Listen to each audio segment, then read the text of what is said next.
식이섬유가 섭취 부족, 질기고 단단하니까 이게 입에서 아무리 씹어도 남잖아요. 근데 질기고 한 것들을 잘 못 씹으시잖아요. 여러 가지 이유 때문에. 그래서 그런 거 잘 안 먹어. 그래서 그냥 어르신들이 이렇게 좀 질기고 이런 거 다 입도 안 좋으니까 그냥 이렇게 마시는 걸 많이 드세요. 뭐 뉴케어라든지 선식 같은 거 그냥 물에 타가지고 그냥 그거 하나 드시는 걸로 끼니 때우고 이렇게 하시거든요.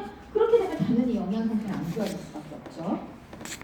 그리고 이제 5번 소화 능력의 저하로 소화가 잘 안 되고 하면서 배에 가스는 차여 변비가 생겼다가 설사가 생겼다가 왔다리 갔다리 하고 또 안 좋으면은 토하는 거죠. 토하는 것까지 생길 수 있습니다.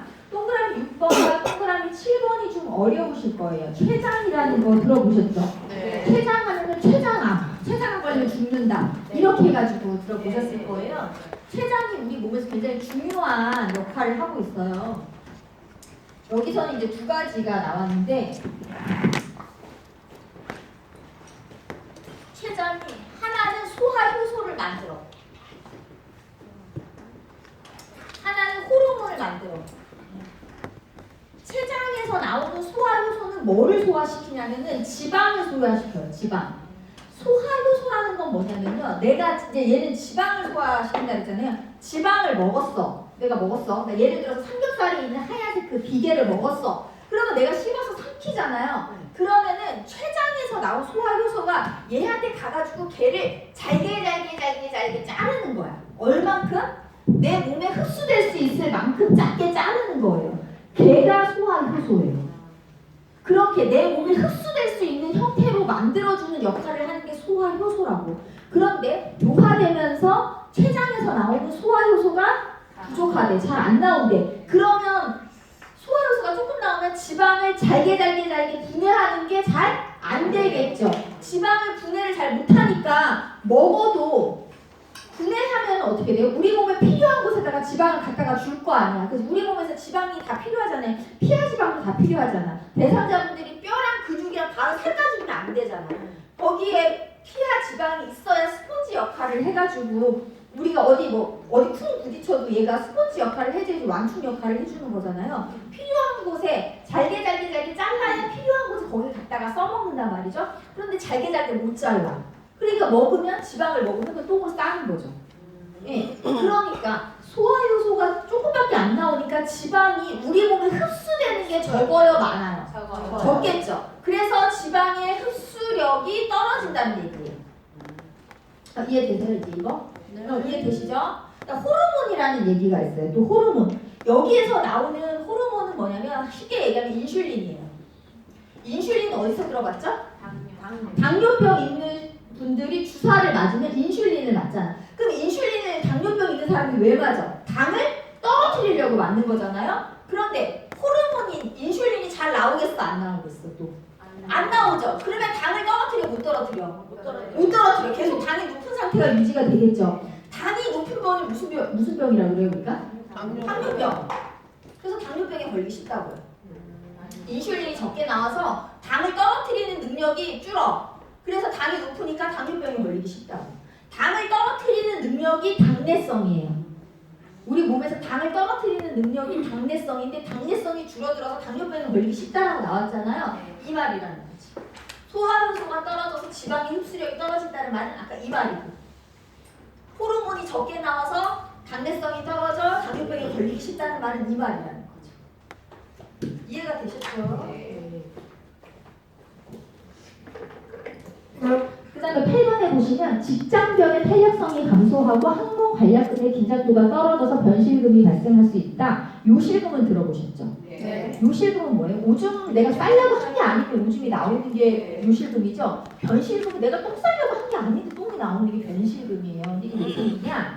직장벽의 탄력성. 직장은 어디냐면 항문 바로 위에 있는 거예요.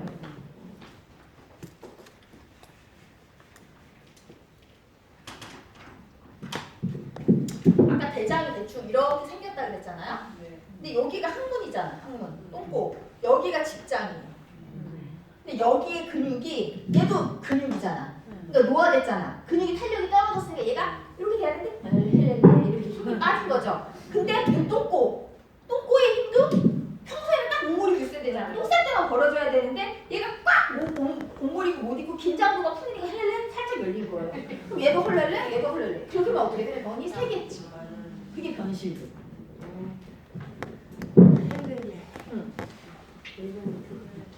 자, 9번에 보시면 간 기능이 떨어져라는 얘기 있어요. 간이 우리 몸에서 굉장히 중요한 역할을 많이 하잖아요. 근데 우리가 만약 약을 오래 드시거나 독한 약을 드시는 분들 꼭 간 기능 검사를 해요. 약 잘못 먹거나 뭐 하나 갑자기 잘못 먹으면 농도가 손달되고 하잖아요.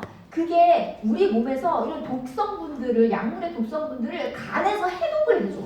그런데 간 기능이 안 좋아? 그럼 이거 해독 잘 못하겠죠. 약물을 먹었을 때 약물을 잘 대사시킨 다음에 거기에서 나오는 독성분들을 얘가 해독을 해야 되는데 간 기능이 떨어지니까 이게 잘 안 된다는 거예요. 약물을 대사하고 제거하는 능력이 떨어진다는 얘기죠.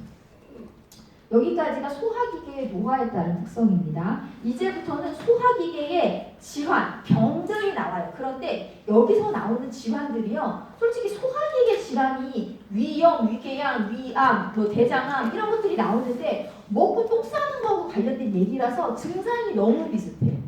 너무 비슷해서 선생님들이 외울 수가 없어요. 그것들을. 증상을 쫙 나열했을 때 그 증상을 보고 이 질환하고 관련된 걸 찾아라 이렇게 나오고 이 뭐 질환명 써있다면 증상을 찾아라 이런 문제가 있는데 너무 찾기가 힘드신 거예요. 그래서 저는 제가 말씀드리는 거는 그 질환에서 요 증상은 무조건 외우세요라고 하는 거는 무조건 외우셔야 돼요. 개가 중요하다는 게 아니라 개만 나온다는 건 아닌데 그거를 나왔을 때 예를 들어 위염 같은 경우에서 제가 증상은 뭘 외우시라고 하냐 동그라미 1번과 동그라미 3번을 외우시라고 하거든요. 식사를 하면 밥 먹고 나면 배가 더부룩하고 소화 안 되는 느낌이 나요. 위가 무겁고 부푼 듯한 팽만감. 밥을 먹으면 밥을 먹은 대로 힘들어. 그런데 우리가 위에서 음식물이 들어가면 얘가 소화되는데 얼마나 걸리냐? 한 3-4시간이 걸려요. 지방은 더 훨씬 많이 걸리는데 일반적으로 다른 식사는 한 3-4시간 되면 소화가 되거든요. 그래서 내려가요. 소장으로 내려가는데 그러면 3-4시간이 지나 밥 먹고 나서 3-4시간이 지나면 위가 비었잖아. 그럼 그때 되면 배고플 거 아니에요. 3-4시간 지나서 배고프기 시작하면은 명치 부위에 거기가 쓰리고 아파. 통증이 생겨. 명치는 아까 말씀드렸죠. 갈비뼈 이렇게 만나는 부위. 거기가 또 아파. 그러니까 먹으면 먹은 대로 불편하고 안 먹으면 속이 비면 속이 빈 대로 또 아픈 게 위염의 증상이라는 거예요. 이거를 왜 기억하시라고 하냐? 위궤양도 다른 증상은 다 비슷한데 위궤양은 새벽 1-2시에 발생하는 상복부 불편감이란 말이지. 너무 비슷하잖아. 근데 시간적인 게 약간 다르게 표현이 되어 있기 때문에 이런 특징적인 것들을 무조건 외워놓으셔야 증상을 주르륵 나열을 해요. 한 개만 쓰는 게 아니라 주르륵 나열했을 때 내가 외우고 있는 개 증상이 나면 무조건 그 질환이구나를 연결하실 수 있어야 돼요. 그래야 문제를 풀 수 있다는 거죠. 전체를 내가 다 외우면서 문제를 풀 수는 없어요. 네. 그래서 위염에서는요. 위염이 무슨 병인지는 일단 알아야 될 거 아니에요. 첫 번째 줄에 뭐에 줄짓이냐? 위점막의 염증에 줄짓해요. 위점막의 염증.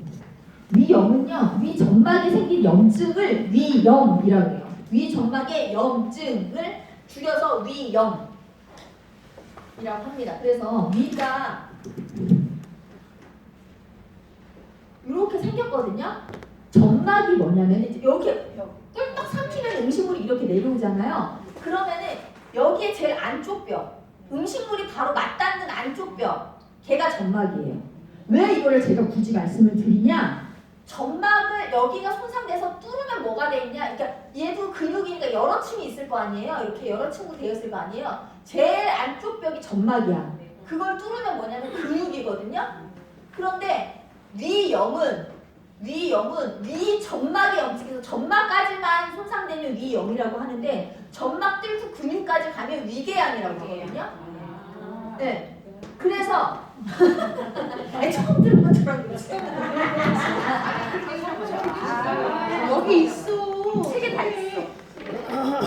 그래서 선생님들한테 제가 위염하면 위점막의 염증은 무조건 기억을 하셔라. 그 다음에 관련 유형은 어차피 몰라요. 못 외워. 증상에서 1번과 3번은 그렇게 기억하셔라. 식사하면은 배가 더부룩하고 부푼 듯한 팽만감.